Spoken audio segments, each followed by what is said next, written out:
بسم الله الرحمن الرحيم.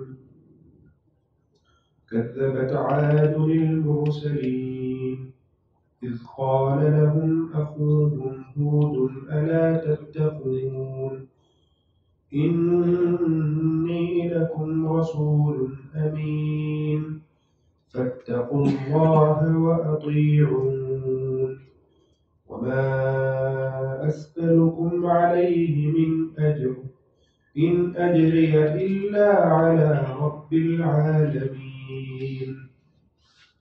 أتبنون بكل ريع آية تعبثون وتتخذون مصانع لعلكم تخلدون وإذا بطشتم جبارين فاتقوا الله وأطيعون واتقوا الذي أمدكم بما تعلمون أمدكم بأنعام وبنين وجنات وعيون إني أخاف عليكم عذاب يوم عظيم.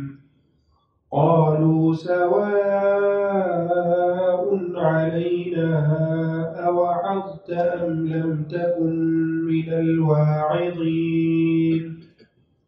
إن هذا إلا خلق الأولين وما نحن بمعذبين.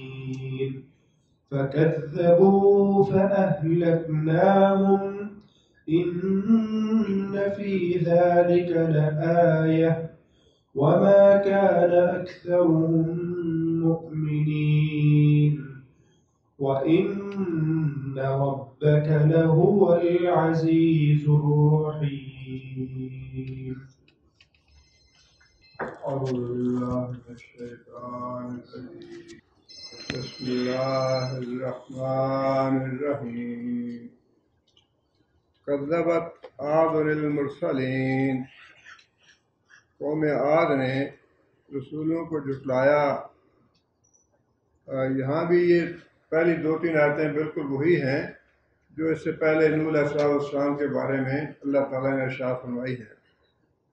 رسولوں کو جھٹلانا، ایک رسول کو جھٹلانے کا مطلب سارے رسولوں کو جھٹلانا ہے، اس لیے فرمایا کہ عاد نے بھی سارے رسولوں کو جھٹلا دیا۔ اذ قال لهم اخوهم ہود الا تتقون، جب ان کو ان کے بھائی نے یہ بات کہی کیا تم اللہ سے ڈرتے نہیں؟ بھائی کا لفظ استعمال کرنے سے یہی مراد ہے کہ ان جیسا ہی وہ آدمی تھا، انہی کے خاندان کا، انہی کے بستی کا، انہی میں سے ایک آدمی تھا جس کو اللہ تعالیٰ نے رسالت کے منصب سے نواز دیا۔ اور پھر آگے وہی بات، انی لکم رسول امین، میں تمہارے لیے امانت دار رسول ہوں، یعنی تم مجھے امین کی حیثیت سے جانتے ہو، یا پھر جو رسالت کی باتیں اللہ نے مجھے بتائی ہیں، جو پیغام اللہ نے دیا ہے، وہ میں امانت کے ساتھ تمہارے تک پہنچاتا ہوں، اس میں کوئی کمی بیشی نہیں کرتا۔ فاتقوا اللہ واطیعون، اللہ سے ڈرو اور میری اطاعت کرو۔ یہ دونوں باتیں ہیں، اس میں اللہ تعالیٰ پہ ایمان لانے کے معاملے میں بھی یہ فرمایا کہ اللہ سے ڈرو، اور رسول کے پہ ایمان لانے کے بارے میں بھی یہی بات ارشاد فرمائی، اللہ سے ڈرو، مجھ پہ ایمان لاؤ اور میری بات کو مانو، میری اطاعت کرو۔ وما اسألکم علیہ من اجر، اور میں اس پیغام پہنچانے پہ، دعوت دینے کے عوض میں تم سے کوئی اجر طلب نہیں کرتا۔ ان اجریہ الا علی رب العالمین، اس لیے کہ میرا اجر جو ہے وہ اللہ رب العالمین کے ذمہ ہے۔ یہ وہی باتیں ہیں جو اس سے پہلے نوح علیہ السلام کے بارے میں بھی اللہ تعالیٰ نے ارشاد فرمائیں، جس کا مطلب یہ ہے کہ جتنے بھی پیغمبر آئے ان سب کا منہج اور طریقہ جو ہے دعوت کا ایک ہی تھا۔ اور اپنی رسالت کے لیے جو دلائل دیے انہوں نے وہ بھی سارے ایک جیسے ہی ہیں۔ آگے پھر اللہ تعالیٰ نے ہر قوم کا الگ الگ جو جرم تھا یا جس گناہ میں وہ مبتلا تھیں ان کا ذکر فرمایا ہے۔ جو قوم شعیب ہے ان کا ذکر، ان کے جرائم کا ذکر الگ کیا ہے، قوم ہود کا، قوم نوح کا، ان کے جو مشترک گناہ تھا وہ تو تھا شرک کا، بت پرستی کا، وہ ساری قومیں اس میں برابر ہیں۔ لیکن اس جرم کے علاوہ جو باقی خاص خاص جرم تھے ان کا بھی اللہ نے ذکر فرمایا ہے۔ اب بت پرستی کے معاملے میں یہ جو قوم عاد تھی یہ نوح علیہ السلام کے بعد دوسری بڑی قوم تھی جس کو اللہ تعالیٰ نے بہت ہی عروج دیا، بہت ہی خوشحالی دی، اور پوری ایک طرح سے دنیا میں اس کا ڈنکا بجتا تھا۔ پہلے اس کا جو علاقہ تھا وہ حضر موت ہے، اصل علاقہ جو ہے حضر موت ہے، لیکن بعد میں جب اللہ تعالیٰ نے طاقت زیادہ دی، عروج دیا، تو پھر ان کی حکومت جو ہے وہ مصر اور شام اور دوسرے علاقوں تک پھیل گئی، جس کا مطلب یہ ہے کہ بہت وسیع حکومت تھی ان کی، اپنے وقت کی سپر پاور سمجھ لے۔ اللہ تعالیٰ نے بہت زیادہ نوازا انعامات سے۔ اب اس کے بعد اللہ تعالیٰ جو ان کے جرائم گنواتے ہیں ان میں سب سے پہلی بات یہ ہے اتبنون بکل ریع آیۃ تعبثون، کیا تم بناتے ہو، تعمیر کرتے ہو ہر اونچی جگہ پر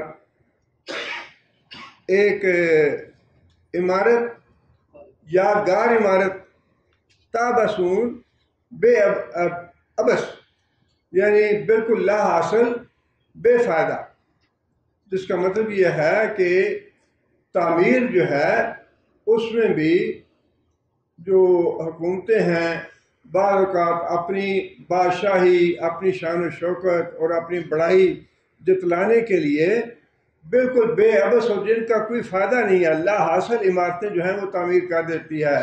اہرام مصر جو ہیں بس یہ کس نے بنائے، کیوں بنائے، کیا مقصد ہے، کیا فائدہ ہے، اس سے غرض نہیں ہے، بس ایک نام ہے، اچھا جی اہرام مصر بنے ہوئے ہیں۔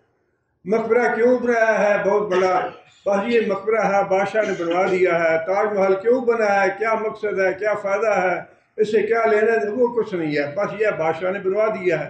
اسی طرح وہ شداد تھا، اس نے دنیا میں جنت بنا دی، اب وہ کہاں ہے جنت اور کیا فائدہ تھا اس کا، کون کس نے اس سے فائدہ اٹھایا، وہ چیزیں جو ہیں اس سے کوئی حاصل نہیں ہے، بالکل بے مقصد ہیں۔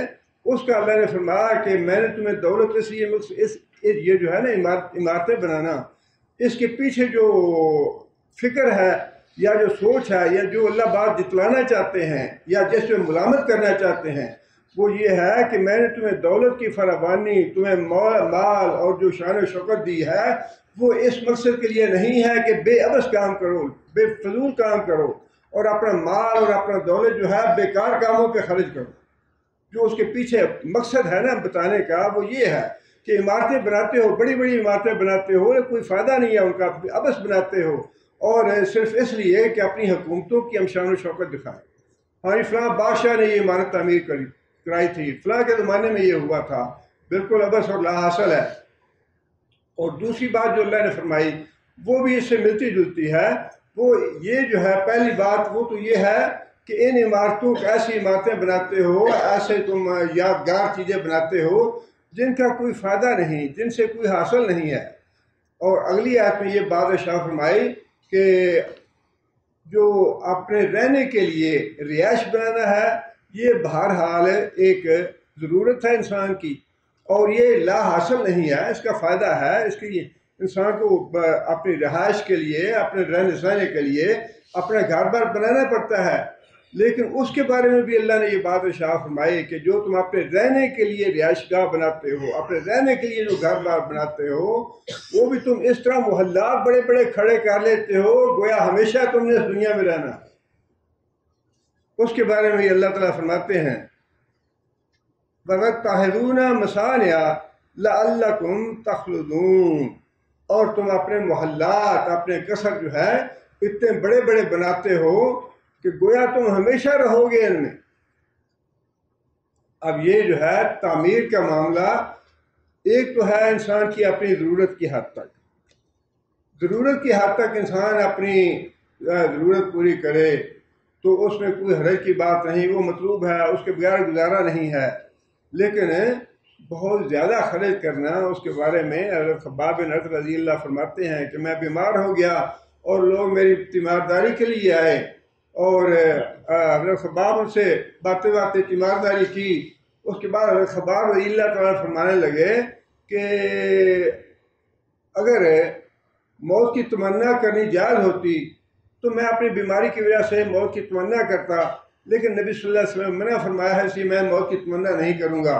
لیکن دوسری بات کہنے لگے کہ میں نے نبی صلی اللہ علیہ وسلم سے یہ بات بھی سنی ہے کہ انسان کو جو بھی خرچ کرتا ہے اپنا مال، اس پہ اس کو اجر و ثواب ملتا ہے، صاحب اس پیسے کے جو انسان مٹی میں یا عمارت میں خرچ کرتا ہے، جو گھر بار بنانے پہ خرچ کرتا ہے نا، جو مٹی میں خرچ کرتا ہے، اس کا اجر و ثواب نہیں ہے۔ باقی جتنے بھی انسان خرچ کرتا ہے، بیوی پہ کیا، بیٹے پہ کیا، بیٹی پہ کیا، بھائی پہ کیا، لوگوں پہ کیا، فقراء پہ، مساکین پہ، جس پہ بھی انسان خرچ کرے گا اس کو اجر و ثواب ملے گا۔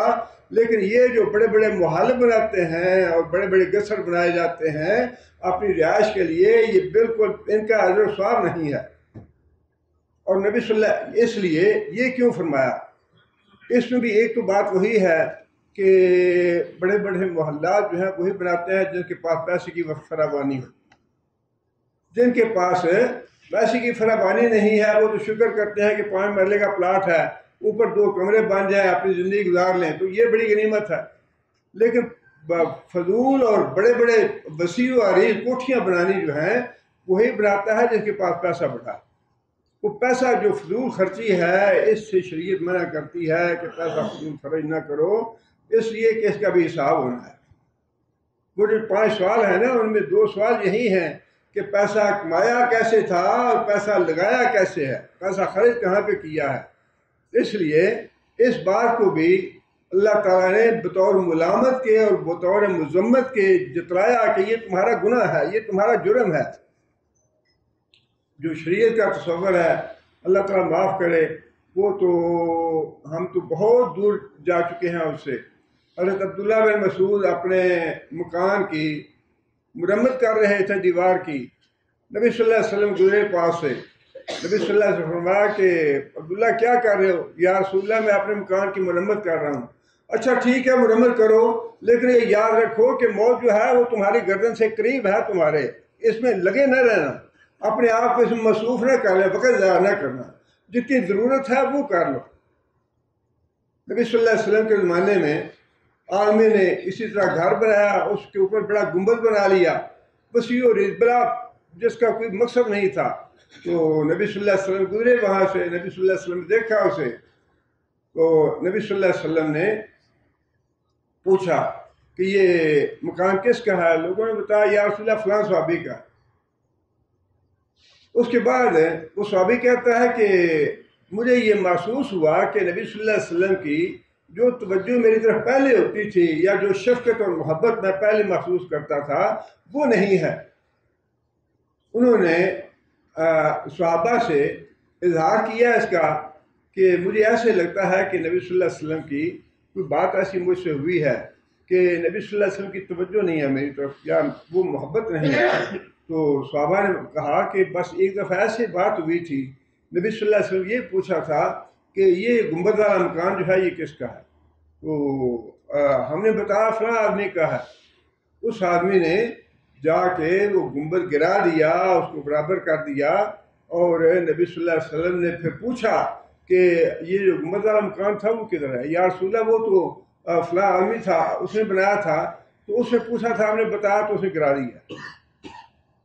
یہ ہے کہ دونوں باتیں ہیں اس میں، ایک تو فضول خرچی بھی ہے اور ایک اس میں آخرت سے غفلت بھی ہے۔ لعلکم تخلدون، کہ کیا تم ہمیشہ رہو گے ان محلات میں؟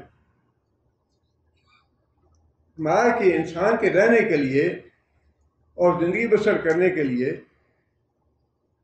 ایک عام سا گھر جو ہے وہ، اور خود نبی صلی اللہ علیہ وسلم، ایسی بات نہیں ہے کہ نبی صلی اللہ علیہ وسلم نے امت کو نصیحتیں کی ہوں، لیکن خود اپنا عمل جو ہے وہ اس کے برعکس ہو، ایسی بات نہیں تھی۔ نبی صلی اللہ علیہ وسلم کے اپنے حجرے کیسے تھے؟ کھڑے ہوتے تھے تو جو چھت تھی سر لگتا تھا اس کو، اور جب لیٹتے تھے تو ٹانگیں جو ہے وہ دیوار تک جاتی تھی۔ تو نبی صلی اللہ علیہ وسلم کا اپنا معاملہ بھی یہی تھا، اور اس چیز کو شریعت نے یعنی آخرت سے غفلت کے طور پہ اور پیسے کا فضول خرچی سے روکا ہے کہ پیسہ جو ہے وہ اس کی فضول خرچی نہ کی جائے۔ حدیث میں ہے نبی صلی اللہ علیہ وسلم نے فرمایا کہ اللہ تعالیٰ 3 باتوں کو سے ناپسند کرتے ہیں۔ ایک تو بہت زیادہ باتیں کرنی، کیلو کال کرنی، اور اس میں دوسری بات یہ ہے کہ پیسہ بلا ضرورت خرچ کرنا۔ اور عباد الرحمن کی اس سے پہلے ہم نے پڑھا ہے کہ عباد الرحمن کی ایک صفت یہ ہے وَلَا تُسْرِفُوا، کہ وہ زیادتی نہیں کرتے، اِذَا أَنفَقُوا لَا تُسْرِفُوا، جب وہ پیسہ خرچ کرتے ہیں تو فضول خرچی نہیں کرتے۔ پیسے کا حساب کتاب دینا جو ہے نا یہ بڑا مشکل ہے۔ ابھی اگر آپ ایک مہینے کا خود اپنے گھر کا حساب لگا لیں کہ ہم نے اپنے گھر میں ایک مہینے کا خرچ کتنا کیا ہے، آپ کو شاید وہ پورے کرنے مشکل ہو جائیں۔ ایک ہینڈسم اماؤنٹ ہوتی ہے، اچھا یہ 5000 خرچ ہے، 5000 پورا کریں وہ پورا مشکل سے ہوتا ہے۔ اور پوری عمر کا حساب یہ ایک مہینے کی بات ہے، پوری عمر کا حساب دینا ہے کہ یہ پیسے کہاں سے لیے اور کہاں پہ خرچ کیے۔ اس لیے یہ جو باتیں اللہ نے بتائی ہیں نا، ویسے یہ ہے کہ اللہ تعالیٰ نے یہ بتایا کہ وہ جو قوم تھی نا، قوم عاد، ان کو اپنے بارے میں بہت زیادہ یہ گمان تھا کہ من اشد، قرآن مجید میں اللہ تعالیٰ نے ان کی یہ بات نقل کی ہے کہ وہ کہتے تھے من اشد منا قوہ، کہ ساری دنیا میں ہمارے مقابلے میں کون سی قوم ہے، ہمارے مقابلے میں کون سی قوت ہے، ہماری مقابلہ کرنے والی کوئی دوسری قوم نہیں ہے۔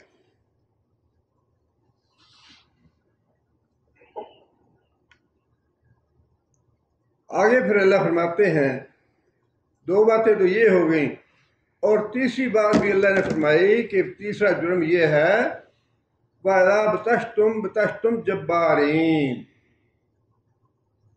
جب تم کسی کو پکڑتے ہو تو بڑے ظالمانہ طریقے سے پکڑتے ہو، کسی کا محاسبہ کرتے ہو، کسی کمزور کوئی قوم ہو یا کوئی اپنے ارد گرد کمزور فرد ہو، کمزور قوموں پہ چڑھائی کرتے ہو تو تہس نہس کرتے ہو، برباد کر دیتے ہو، نسلیں برباد کر دیتے ہو، کھیتیاں برباد کرتے ہو، گھر بار برباد کرتے ہو۔ یہ وہی چیز ہے جو آج ہم اپنی آنکھوں سے دیکھ رہے ہیں، یہ ظالموں کی نشانی ہے، ظالموں کی۔ ایسے نہیں ہے، اللہ نے فرمایا کہ یہ جو ہے نا، آگے اللہ نے فرما دیا کہ ہم نے ہلاک کیا ان کو۔ یہ جو جرائم ہیں جو اللہ تعالیٰ نے گنوائے ہیں، یہ ایسے نہیں ہے کہ ان قوموں کے لیے تو ناجائز تھے، آج کی قوموں کے لیے جائز ہیں، جائز نہیں ہو گئے۔ یہ جو تباہی اور بربادی ہو رہی ہے، قتل و غارت ہو رہی ہے، یا جو شہروں کی شہر اور بستیوں کی بستیاں تباہ اور برباد کی جا رہی ہیں، ایسے تو نہیں ہے کہ اللہ دیکھ نہیں رہا۔ اللہ کا قانون جو پہلے تھا وہی قانون آج بھی ہے۔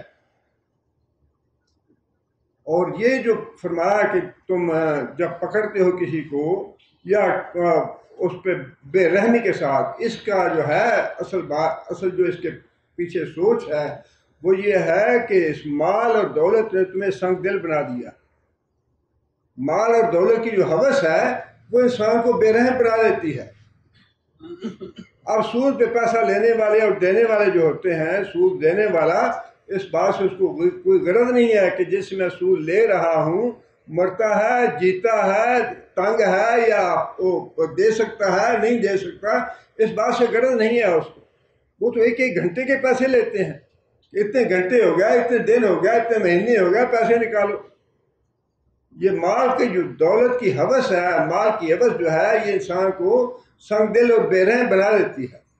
اور یہ جو فرمایا کہ جب قوموں کو تم پکڑتے ہو یا قوموں کے تم مواخذہ کرتے ہو تو بے رحم بن کے، سنگ دل بن کے ان کے اوپر ٹوٹ پڑتے ہو، تباہ اور ہلاک کر دیتے ہو۔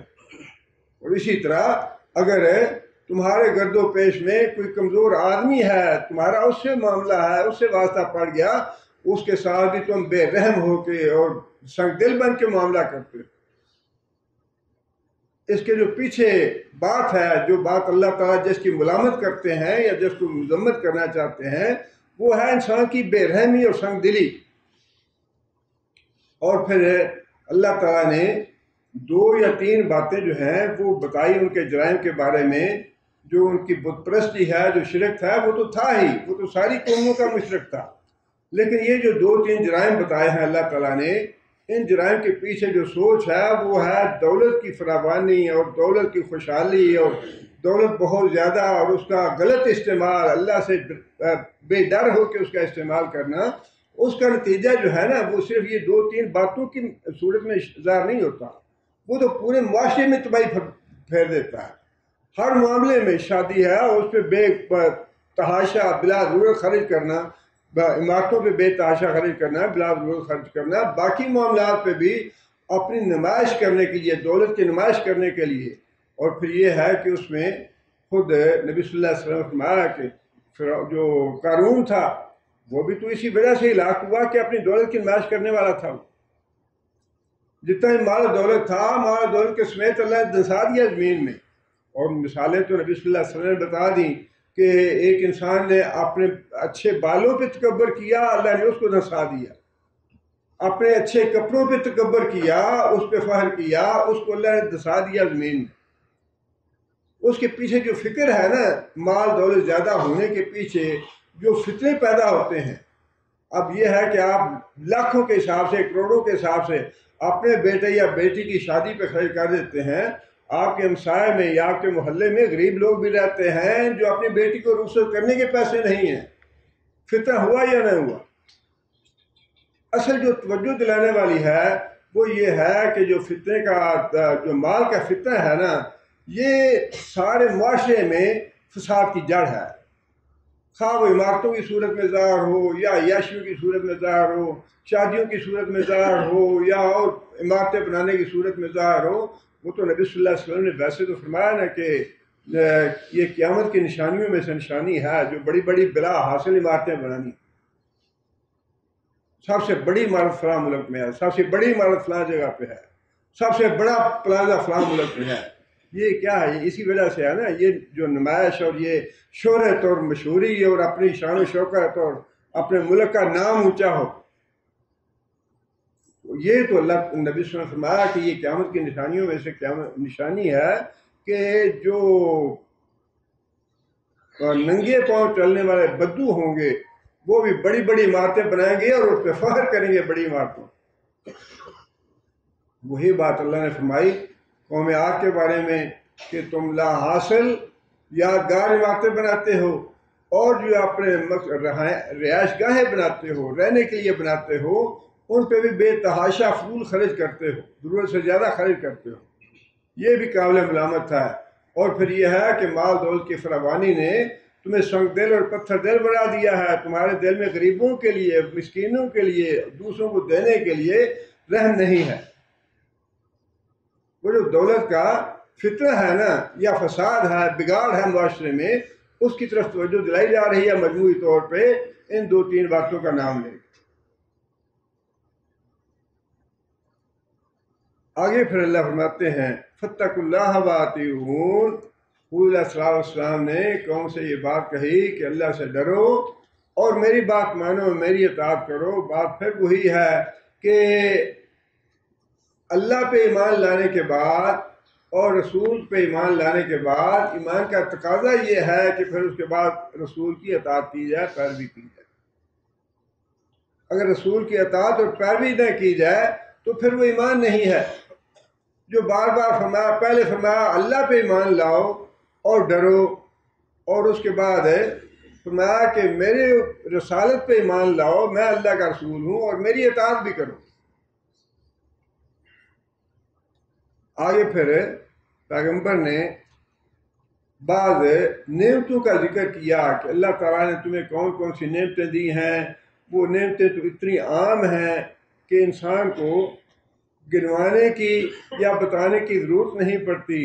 لیکن یہ تو اللہ تعالیٰ کا ایک احسان ہے کہ اللہ تعالیٰ نے چھوٹی چھوٹی باتیں جو ہیں ان کی طرف بھی ہماری توجہ دلائی ہے کہ ان چیزوں کی طرف توجہ کرو، یہ میری نعمتیں ہیں۔ اللہ فرماتے ہیں کہ واتقوا الذی، اس ذات سے ڈرو، امدکم بما تعلمون،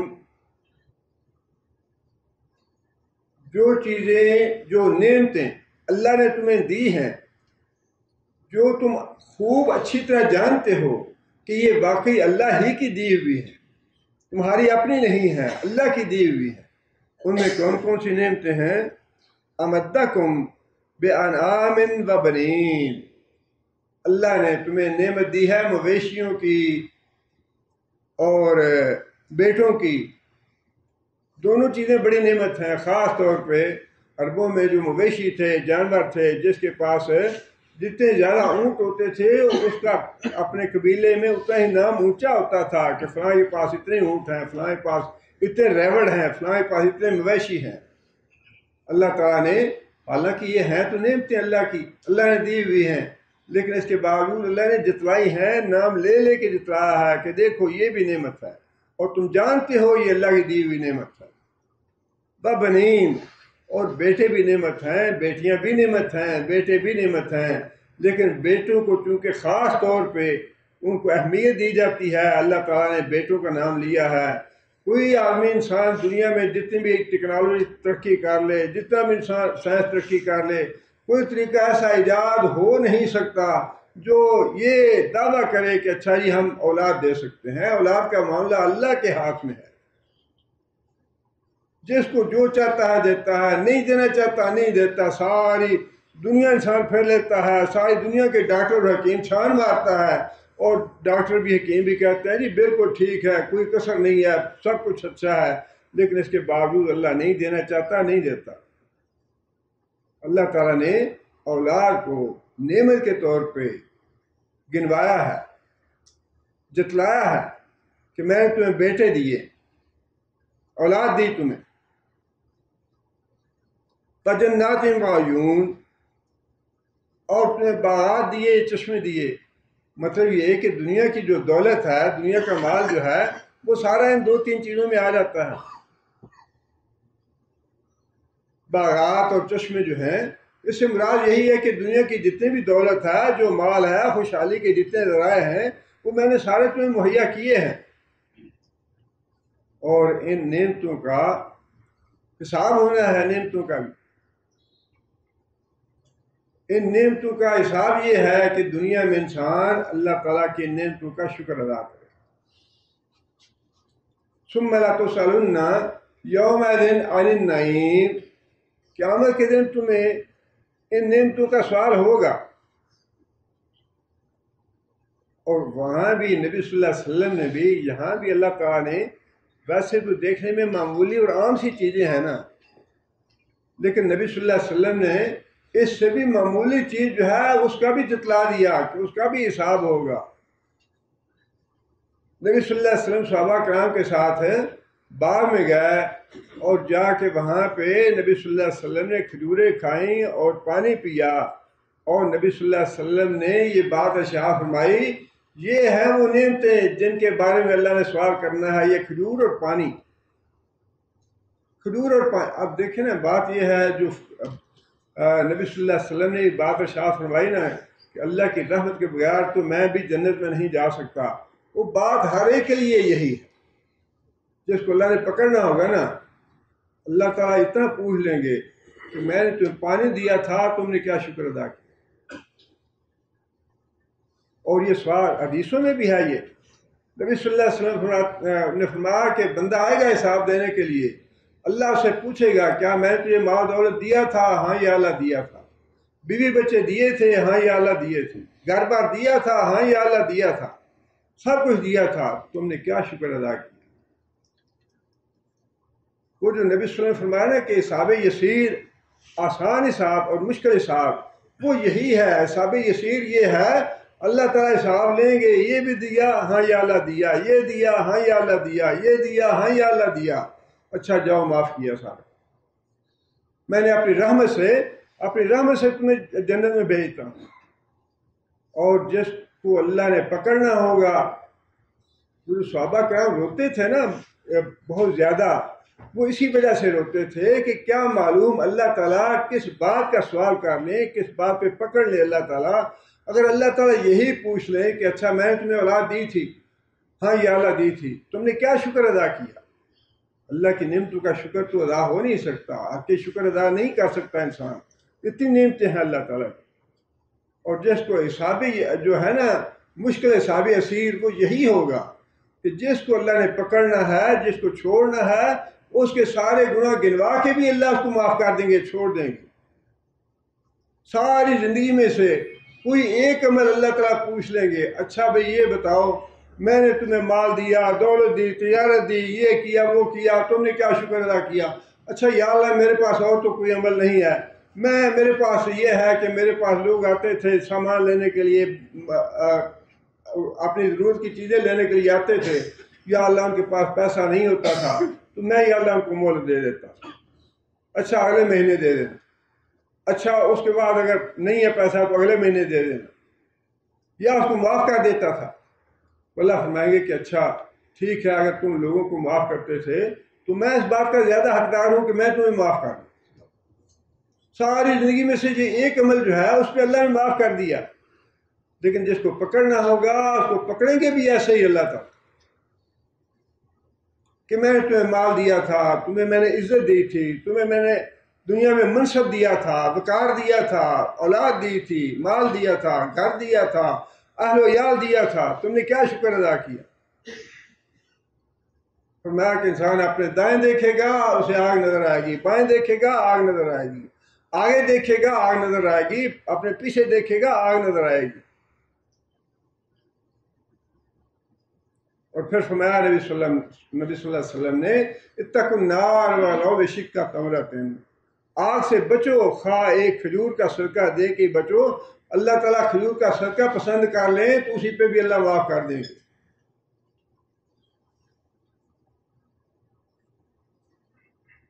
اس لیے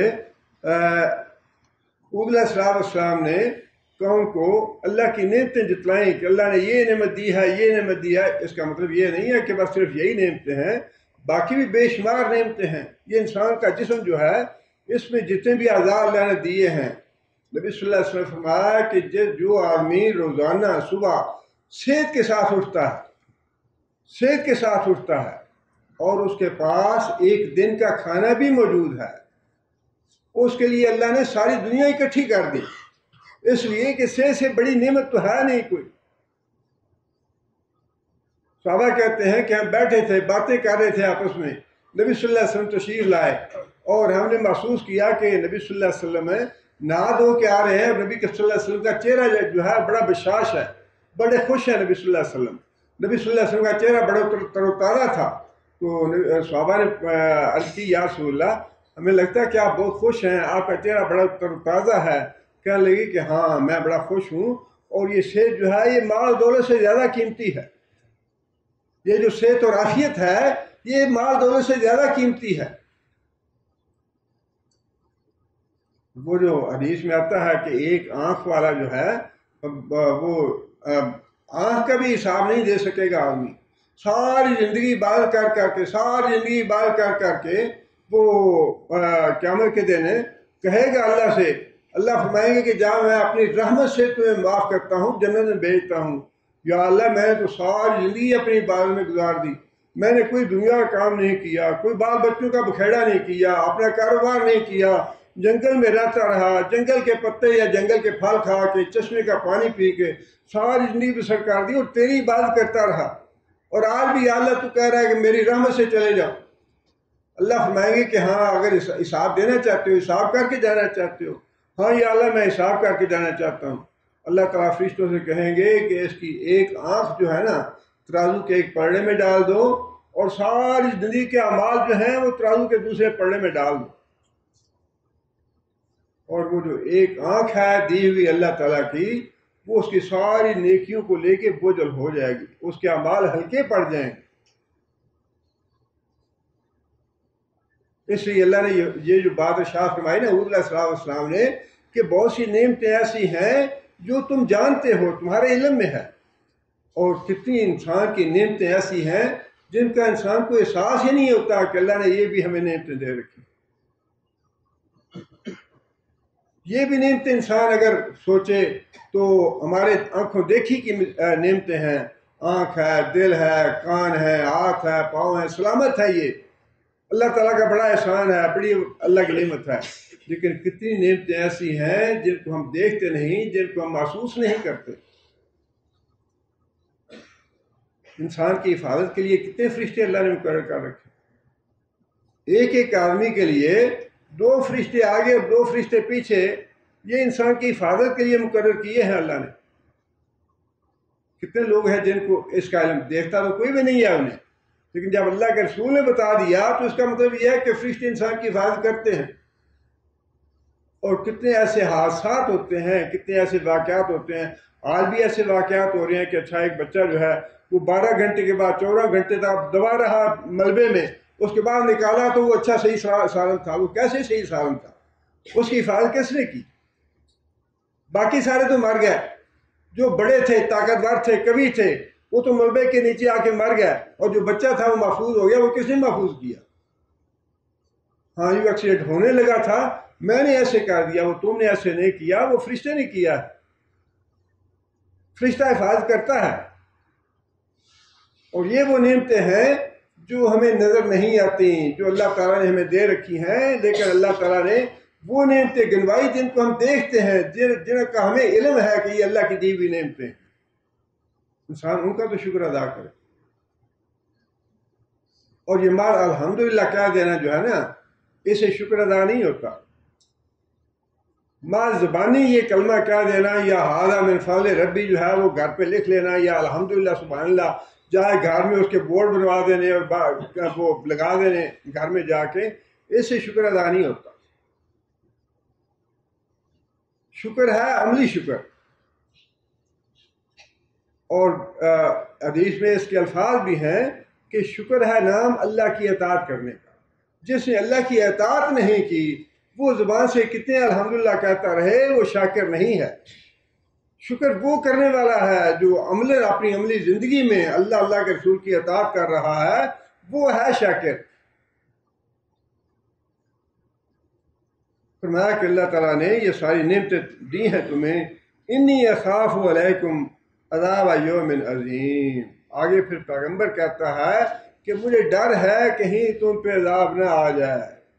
یہ ہے ہمدردی ایک دائی کی، ایک مبلغ کی، کہ کوئی لالچ نہیں، کوئی غرض نہیں، کوئی لینا دینا نہیں، کوئی طمع نہیں ہے، لیکن اس کے باوجود میں ڈرتا ہوں تم مصیبت میں نہ آ جاؤ.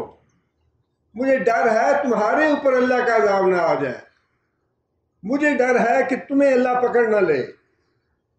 عذاب تو دوسرے پہ آنا ہے، اور ڈر جو ہے وہ پیغمبر کو لگا ہے کہ کہیں یہ میری قوم برباد نہ ہو جائے. یہ ہے دائی کا مقام، اور یہ ہے صحیح معنوں میں دعوت کے انسان جو دعوت دینے والا ہے اپنی کسی غرض کے لیے، اپنے لالچ کے لیے بات نہ کرے، بلکہ وہ غرض یہ ہو کہ لوگ جو ہیں وہ اللہ کی پکڑ سے بچ جائیں، اللہ کے عذاب سے بچ جائیں. فرمایا کہ مجھے ڈر یہ ہے کہ عذاب بڑے دن کے عذاب سے تو عذاب نہ تمہیں آ لے. اور بڑے دن کا عذاب جو ہے وہ یہ بھی ہو سکتا ہے جیسا ان قوموں پہ اللہ کا عذاب آیا.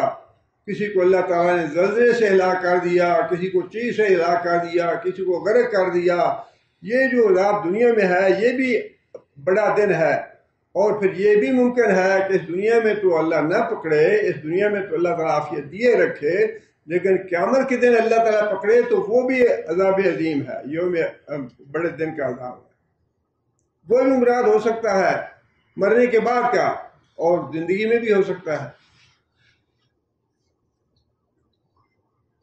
اب یہ دیکھیے اللہ فرماتے ہیں کہ آگے اس قوم نے کیا جواب دیا. دیکھیں جو دائی ہے، جو پیغمبر ہے، رسول ہے، یا جو مبلغ ہے، یا جو بھی ہے، وہ تو سر کھپا رہا ہے کہ بھائی مجھے اپنی کوئی غرض نہیں، میرا اپنا کوئی طمع نہیں، میں تو تمہاری بھلائی چاہتا ہوں، تمہاری خیر چاہتا ہوں کہ تم اللہ کی پکڑ سے بچ جاؤ. اب دیکھیے کہ آگے قوم کا رد عمل کیا ہے. اور یہ سارے پیغمبروں کے ساتھ ایسا ہی معاملہ ہوا. خود رسول اللہ صلی اللہ علیہ وسلم کے ساتھ بھی بالکل یہی معاملات ہوتے رہے. اللہ کا باخ نفس کا اللہ نے فرمایا کہ اے محمد صلی اللہ علیہ وسلم تم کیا اپنے آپ کو ہلاک کر لو گے اس وجہ سے کہ لوگ ایمان نہیں لاتے. اب وہ لوگ تو نبی صلی اللہ علیہ وسلم کے جانی دشمن تھے، نبی صلی اللہ علیہ وسلم کو قتل کرنا چاہ رہے تھے، نبی صلی اللہ علیہ وسلم کو گالیاں دیتے تھے، پاگل اور دیوانہ کہتے تھے. اس کے باوجود نبی صلی اللہ علیہ وسلم جو ہیں ان کو اللہ تعالیٰ کو یہ کہنا پڑا کہ فکر نہ کرو ان کی، اپنے آپ کو ہلاک نہ کرو، دن رات ان کے لیے پریشان نہ رہا کرو. جو ایمان لاتا ہے لائے، جو نہیں لاتا جائے جہنم میں. تمہیں کس بات کی فکر ہے؟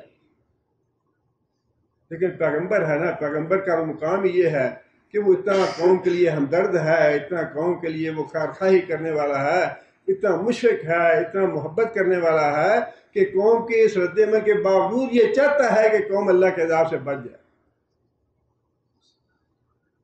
اب یہ دیکھیے آگے اللہ فرماتے ہیں قالو، قوم نے یہ کہا سواء علینا اوعظت ام لم تکن من الواعظین.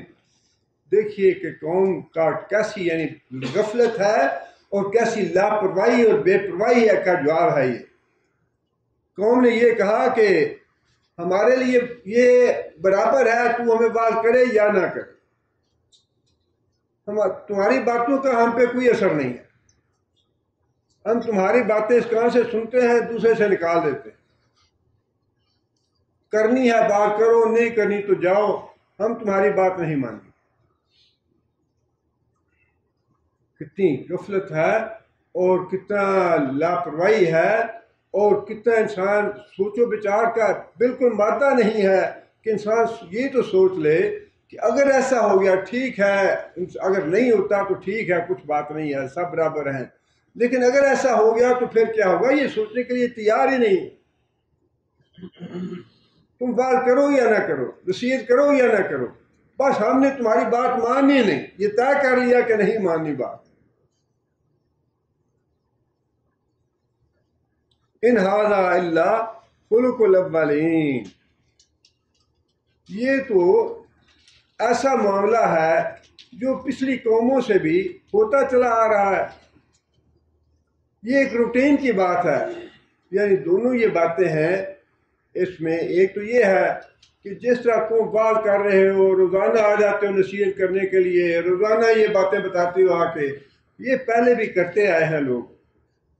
لیکن ان پہ کون سی قیامت آ گئی، ان پہ کون سا عذاب آ گیا.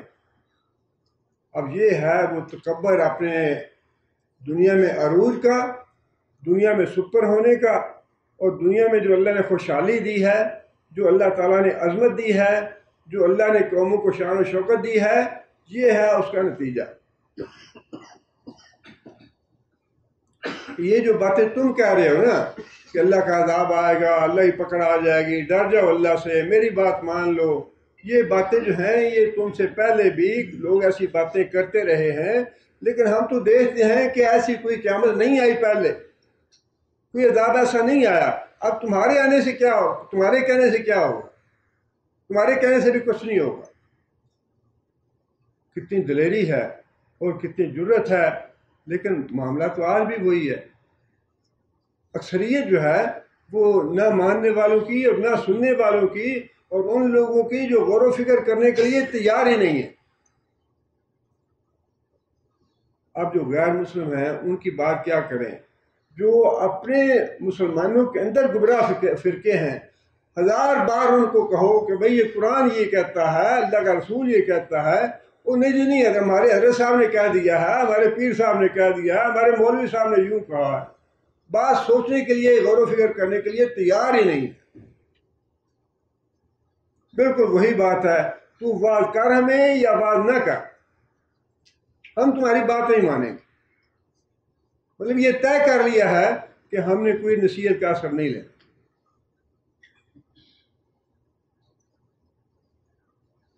وما نحن بمعذبین، اور ہمیں عذاب کچھ نہیں ہونا. یہ ایسا دھوکہ ہے، اللہ تعالیٰ معاف کرے، کہ بالکل یہ پریشانی یا یہ فکر جو ہے یہ ہے ہی نہیں کہ اللہ تعالیٰ معاف کرے، ہمارے کوئی گناہ ایسے نہ ہوں یا کوئی ایسے معاملات نہ ہوں کہ اللہ تعالیٰ ہمیں پکڑ لے یا اللہ ہمیں عذاب کرے۔ اب دیکھیں اللہ تعالیٰ معاف کرے، نہ نماز ہے، نہ روزہ ہے، نہ زکوٰۃ ہے، مر گیا تو اچھا ہی دعا کرو جی جنت الفردوس میں اللہ اعلیٰ درجے دے۔ اندھے ہو تم، بہرے ہو تم، اللہ کے رسول نے جو کچھ کہا ہوا ہے، نہ تم نے ساری زندگی نماز پڑھی، نہ اپنا عقیدہ سیدھا کیا، نہ تم نے زکوٰۃ دی، نہ تم نے روزے رکھے، اور ساری عمر کبیرہ گناہ کرتے رہے، اور جب مر گیا تو اچھا ہی دعا کرو اللہ جنت الفردوس میں اعلیٰ درجے دے۔ کہ اللہ ظالم ہے؟ جو لوگ اپنی زندگیاں کھپاتے ہیں زندگی اس دنیا میں، اپنے آپ کو بے آرام کرتے ہیں، اپنے پیسے لگاتے ہیں، اپنی محنت لگاتے ہیں، اپنی زندگی کھپاتے ہیں دین کے لیے، کیا اللہ برابر کر دے گا کہ ان کو بھی اللہ جنت میں بھیج دے؟ اور جس نے ساری زندگی اللہ کی نافرمانی کی اور ساری زندگی اللہ کے رسول کی نافرمانی کی، اس کو بھی جنت میں بھیج کے اعلیٰ درجے دے دے۔ غور و فکر کرنے والی کوئی بات ہی نہیں ہے، اور اس بات کا ہے ہی نہیں کہ عذاب بھی کوئی چیز ہے اللہ کی، یا اللہ گناہ کی سزا بھی دیتے ہیں، وہ بات ہی نہیں ہے۔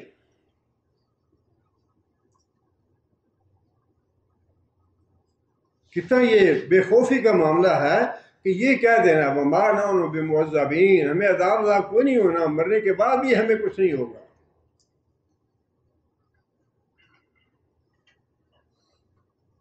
فَكَذَّبُوهُ، اللہ فرماتے ہیں کہ انہوں نے پیغمبر کو جھٹلا دیا، پیغمبر کے پیغام کو جھٹلا دیا، پیغمبر کی دعوت کو جھٹلا دیا، پیغمبر پہ ایمان نہیں لائے، اللہ پہ ایمان نہیں لائے۔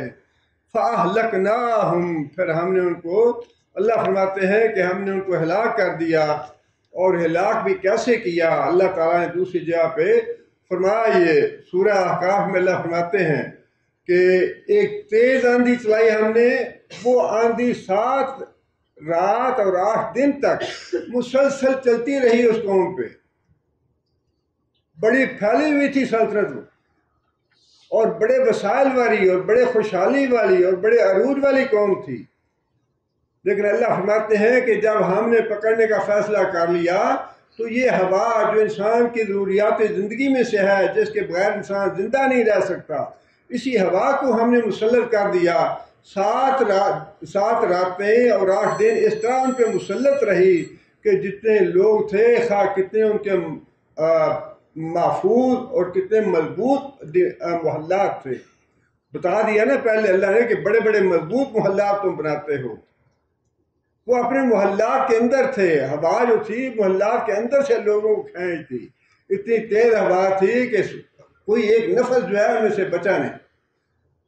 سورہ احقاف میں اللہ فرماتے ہیں کہ جب تیز کی آندھی نکلی، تیز کی آندھی ہم نے چلائی ان کو عذاب دینے کے لیے، فلما رأوہ عارضا مستقبل اودیتہم، جب وہ بادل کی شکل میں آندھی نظر آئی ان کو، تو انہوں نے کہا کہ قالوا ھذا عارض ممطرنا، کہ یہ تو بادل ہیں، برسیں گے، بڑی اچھی فصلیں ہوں گی ہماری، بڑی خوشحالی آئے گی، بڑا پیسہ اکٹھا ہوگا۔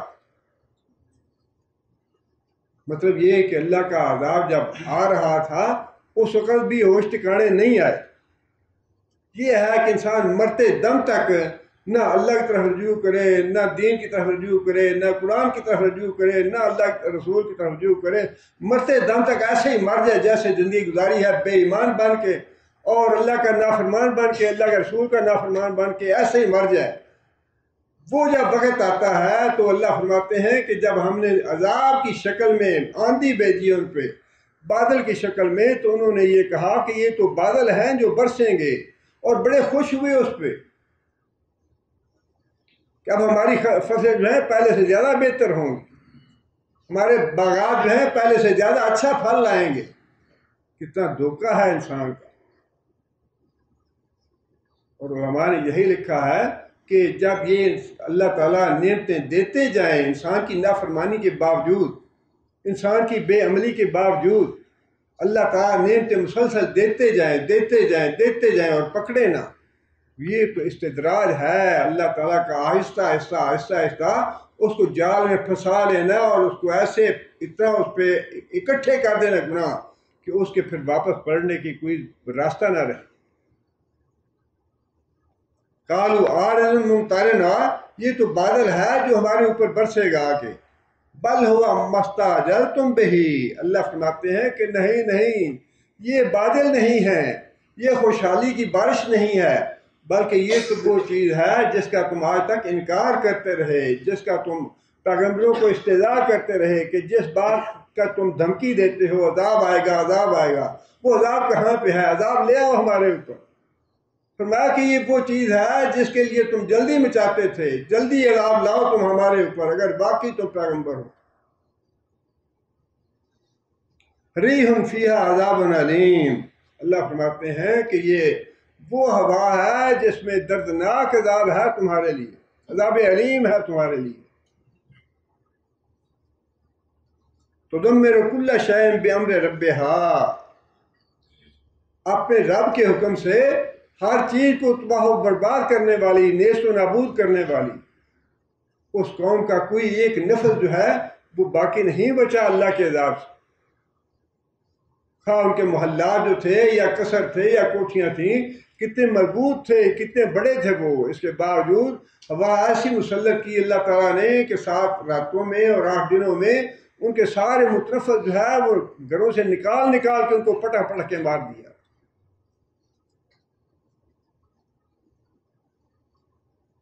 فَأَصْبَحُوا لَا يُرَىٰ إِلَّا مَسَاكِنُهُمْ، اور سوائے ان کے وہ جو محلات انہوں نے بنائے ہوئے تھے، جو قصر بنائے ہوئے تھے، بس وہ نشان باقی رہ گیا، آدمی کوئی بھی زندہ نہ رہا۔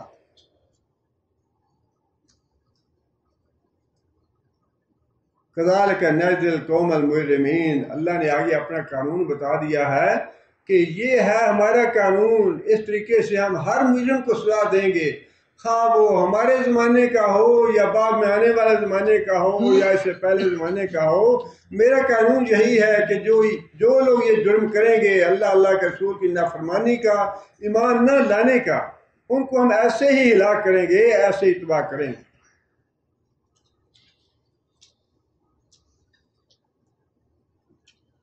آگے پھر اللہ فرماتے ہیں ان فی ذالک لآیۃ، کہ اس واقعے میں سبق ہے سننے والوں کے لیے، پڑھنے والوں کے لیے، اور سبق تو وہی ہے کہ جو اللہ کے رسول پہ ایمان لائے گا اس کو اللہ بچا لے گا، اور جو اللہ کے رسول پہ ایمان نہیں لائے گا اللہ اس کو ہلاک اور تباہ کرے گا۔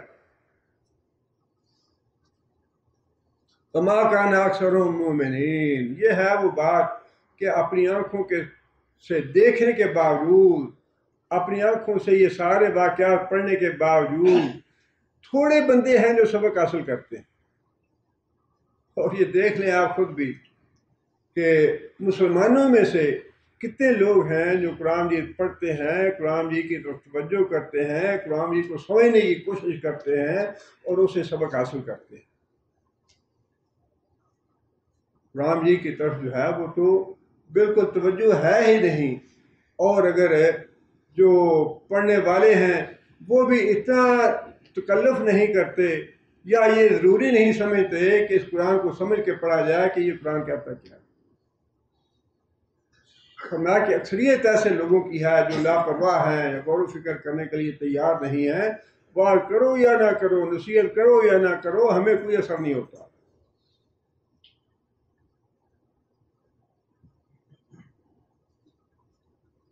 وَإِنَّ رَبَّكَ لَهُوَ الْعَزِيزُ الرَّحِيمُ، آخر میں پھر اللہ تعالیٰ نے وہی بات ارشاد فرمائی جو اس سے پہلے ارشاد فرمائی تھی کہ یہ جو 2 گروہ ہیں، ایک اللہ کی طرف بلانے والا اور ایک انکار کرنے والا، اللہ فرماتے ہیں کہ جو انکار کرنے والا ہے ان کے لیے اللہ تعالیٰ غالب ہے، قدرت والا ہے، بڑی طاقت والا ہے، بڑا قوی ہے، جب چاہے ان کو پکڑ سکتا ہے، ان کو سزا دے سکتا ہے۔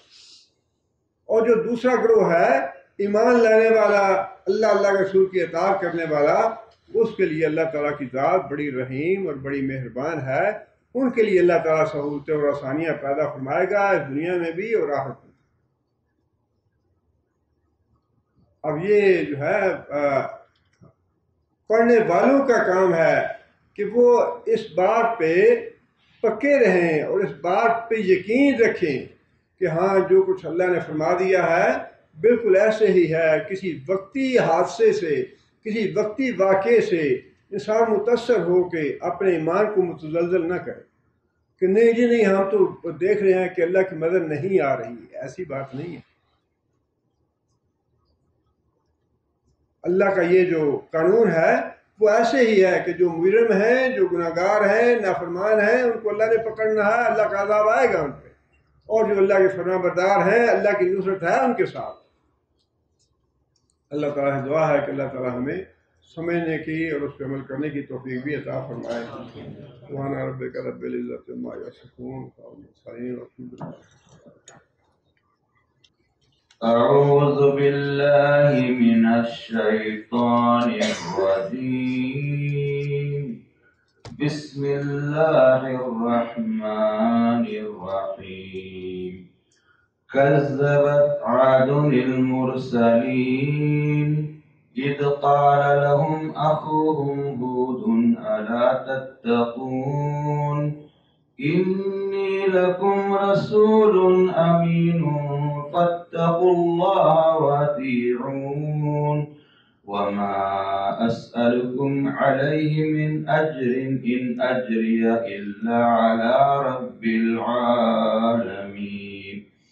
أتبنون بكل ريع آية تعبثون وتتخذون مصانع لعلكم تخلدون وإذا بطشتم جبارين فاتقوا الله وأطيعون واتقوا الذي أمدكم بما تعلمون أمدكم بأنعام وبنين وجنات وعيون إني أخاف عليكم عذاب يوم عظيم.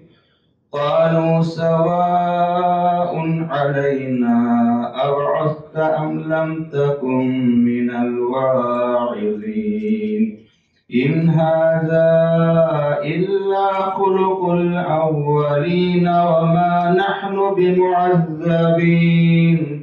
فكذبوه فأهلكناهم إن في ذلك لآية وما كان أكثرهم مؤمنين وإن ربك لهو العزيز الرحيم. بسم اللہ الرحمن الرحیم. الحمد للہ رب العالمین الرحمن الرحیم مالک یوم الدین. إياك نعبد وإياك نستعين اهدنا الصراط المستقيم صراط الذين أنعمت عليهم غير المغضوب عليهم ولا الضالين. اللهم صل على محمد وعلى آل محمد كما صليت على إبراهيم وعلى آل إبراهيم إنك حميد مجيد. اللهم بارك على محمد وعلى آل محمد كما باركت على إبراهيم وعلى آل إبراهيم إنك حميد مجيد. ربنا ظلمنا أنفسنا إن لم تغفر لنا وترحمنا لنكونن من الخاسرين. ربنا آتنا في الدنيا حسنة وفي الآخرة حسنة وقنا عذاب النار. ربنا هب لنا من أزواجنا وذرياتنا قرة أعين واجعلنا للمتقين إماما. ربنا اصرف عنا عذاب جهنم إن عذابها كان غراما إنها ساءت مستقرا ومقاما. اللهم أعز الإسلام والمسلمين. اللهم أعز الإسلام والمسلمين. اللهم اذل الشرك والمشركين. اللهم دمر أعداء الدين. اللهم دمر أعداء الدين. اللهم نور قلوبنا بنور الإيمان. اللهم ثبتنا على الإسلام. اللهم اغفر لجميع المؤمنين والمؤمنات الأحياء منهم والأموات. یہ بھائی لکھا ہے کہ اہل فلسطین کے لیے دعا کریں. یہ بالکل ضروری ہے. صرف اہل فلسطین کے لیے چونکہ یہ حادثہ ہو رہا ہے اس لیے ان کے لیے، ورنہ جتنے بھی مسلمان ہیں، مظلوم ہیں، جہاں کہیں بھی ظلم ہو رہا ہے مسلمانوں پہ، ان سب کے لیے دعا کرنی چاہیے. اور خاص طور پہ فلسطین کے لوگوں کے لیے یہ صرف جمعے کی بات نہیں ہے کہ جمعے کے دن دعا کر لیں اور باقی نہیں. یہ دعا جو ہے نا مسلسل کرتے رہنا چاہیے، ہر نماز کے بعد ان لوگوں کے لیے دعا کرتے رہنا چاہیے۔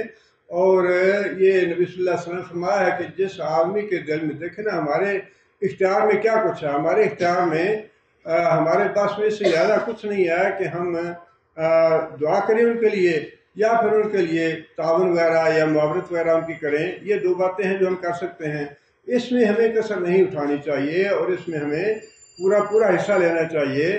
اور دعا کے لیے بھی خاص طور پہ یہ مت سمجھیں کہ دعا جو ہے اچھا دعا کر دی تو اس سے کیا ہوگا، اس سے کیا اس سے فرق پڑ جائے گا۔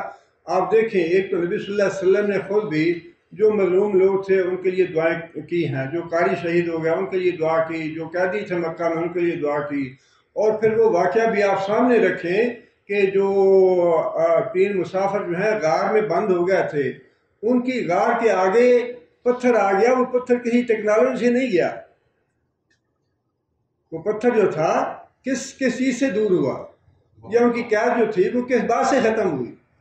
تینوں آدمیوں نے اپنے اپنے نیک اعمال کا واسطہ کر کے دعا کی اللہ سے، یا اللہ یہ مصیبت آ گئی ہے، یہ ہم قید ہو گئے ہیں، یا اللہ سے نجات دلا دے۔ اب وہ جو پتھر یا چٹان آگے آ گئی تھی اس کو کس نے توڑا؟ کسی نے پتھر مار کے توڑا تھا اس کو، یا ہتھوڑے مار کے توڑا تھا اس کو؟ اس لیے دعا کے بارے میں اس بار، اور پھر نبی صلی اللہ علیہ وسلم نے یہ بات بھی فرمائی ہے کہ جو آدمی جس کے دل میں کبھی بھی جہاد کا جذبہ پیدا نہیں ہوا کہ میں کافروں کے خلاف جہاد کروں، کافروں کے خلاف جنگ کروں، کافروں کو نقصان پہنچاؤں، جس آدمی کے دل میں یہ کبھی بھی خیال نہیں پیدا ہوا، وہ منافق ہے، اس کے دل میں نفاق ہے، ڈرنا چاہیے اس نفاق سے۔ کم از کم جو ہم کر سکتے ہیں وہ تو کریں، جو معاملات حکومتوں کے ہیں وہ حکومتیں کریں، ان سے اللہ بات پوچھ حکومتوں سے کرے گا، لیکن جو ہماری ذمہ داری ہے اس سے ہماری بات پوچھ ہوگی کہ تمہیں کتنا دکھ ہوا، تمہیں کتنا رنج ہوا، تمہارے سامنے ذبح ہوتے رہے، قتل ہوتے رہے مسلمان بھائی تمہاری بہنیں، تمہارے بچے، تمہاری بیویاں، تمہارے عورتیں جو ہیں وہ ہلاک ہوتے رہے، تمہیں کچھ بھی تمہارے دل پہ احساس نہ ہوا، یا تمہیں کچھ بھی محسوس نہ ہوا، تم کچھ بھی اللہ سے نہ کہہ سکے کہ یا اللہ ان پہ آسمانوں سے پتھروں کی بارش کر دے، آگ کی بارش کر دے، یا اللہ ان کو تباہ کر دے، یا اللہ ان کو ہلاک کر دے، یا اللہ ان کی عورتوں کو بیوہ کر دے، یا اللہ ان کے بچوں کو یتیم کر دے۔ یہ دعا جو ہے یہ بالکل اس کا بالکل اہتمام کرنا چاہیے، اور یہ ہر نماز کے ساتھ دل میں یہ انسان کو یہ بڑی شدت سے یہ احساس رہنا چاہیے جو کچھ ہو رہا ہے نا یہ بہت ہی تکلیف دہ اور بہت ہی دل خراش معاملات ہیں جو ہو رہے ہیں، جو اس کو محسوس نہیں کر رہے یا جن کے بس میں ہے اور اس کے باوجود نہیں کر رہے، ان کا معاملہ اللہ کے ساتھ ہے، اللہ ان سے معاملہ کرے گا، لیکن جو ہمارے بس کی کرنے والی بات ہے وہ ہمیں کرنی چاہیے۔ اس کے لیے خاص طور پہ ایسے موقع پہ جو دعائیں حدیث شریف میں دی ہیں وہ الحمدللہ ہم نے ان کو اکٹھا کیا ہے اور اس کے پرنٹ نکال کے لائے ہیں، آپ لوگ ان سے استفادہ کریں اور ان دعاؤں کا باقاعدگی کے ساتھ اہتمام کریں۔ اللہ تعالیٰ توفیق عطا فرمائے۔ ربنا تقبل منا انک انت السمیع العلیم وتب علینا انک انت التواب الرحیم۔ سبحان ربک رب العزۃ عما یصفون وسلام علی المرسلین والحمد للہ رب العالمین۔